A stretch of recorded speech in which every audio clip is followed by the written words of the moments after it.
Attorney J. Craig Williams from the Williams Lindberg Law Firm. Let's talk about intellectual property. Big area. Let's try to focus in on a couple of points. What kinds of problems are corporations in the U.S. facing globally?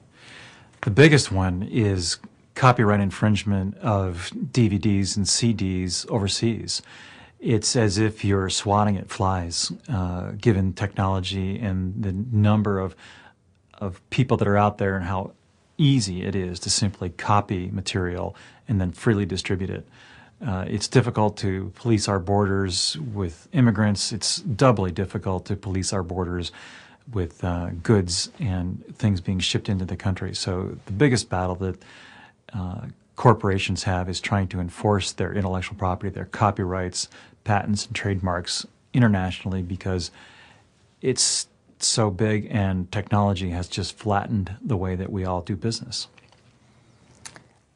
What changes do you think we can expect with regard to intellectual property in the next 5 years? Well, we've seen the Digital Millennium Copyright Act come into place, and that was Congress's attempt to provide some stability and some regulation to what's going on the Internet.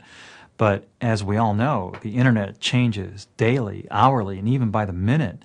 So it's difficult for lawyers and especially Congress to draft something that fits a mechanism that's constantly changing and shifting.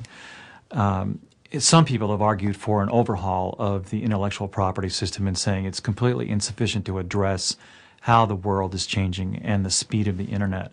Others will tell you that the current protections that we have are sufficient and we just need to police them more and enforce them more. But I think it's probably a combination of both. I think that the things that are in place right now to protect copyrights and the lengthening of copyright terms are helpful, but we've got to make some additional changes to recognize the fluidity of how the Internet is changing the world. Attorney J. Craig Williams from the Williams Lindberg Law Firm. Thank you very much. Thank you.